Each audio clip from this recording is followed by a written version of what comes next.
Carney originally is a banker. He understands the importance of India, and he also understands the importance of fact and reality. Justin Trudeau was a politician who peddled in image and imagination. And therefore, it makes sense that Carney wants to restore maturity to the relationship for Prime Minister Modi to show that the problem all along was not Canada itself. It was just the immaturity and unprofessionalism of Justin Trudeau. So much for talking to me, and I appreciate your time. Now, Prime Minister Carney has succeeded where Trudeau couldn't, getting Prime Minister Modi to accept a G7 invitation. What changed here? And what does this tell us about the diplomatic approach, or should we say the diplomatic reset of sorts between the two countries? Well, first of all, Carney originally is a banker. He understands the importance of India, and he also understands the importance of fact and reality. Justin Trudeau was a politician who peddled in image and imagination.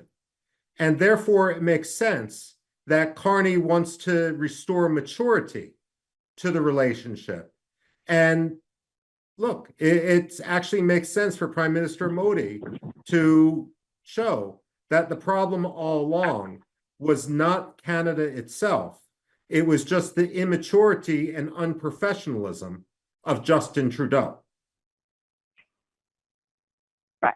Now, reports suggest that Canada has placed a law enforcement condition on this invitation.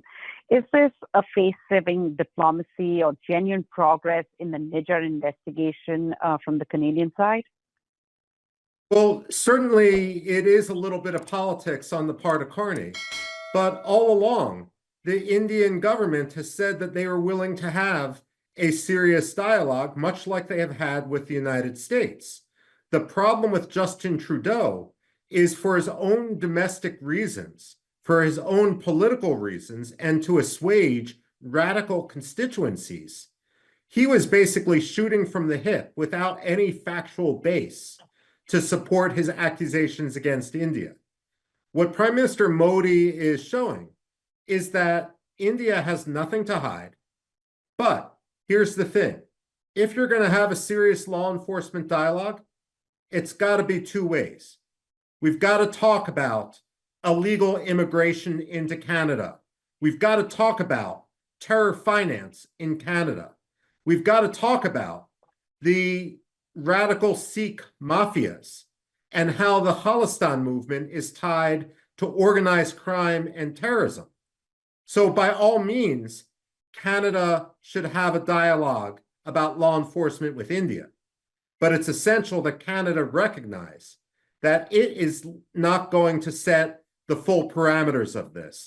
India has a lot to say, and for justice to be served, Canada has to stop acting like the condescending white man dictating to India in the 19th century. That was Justin Trudeau's style. Mark Carney has to approach India perhaps as equals, and perhaps even more as supplicants, given the difference in the economies.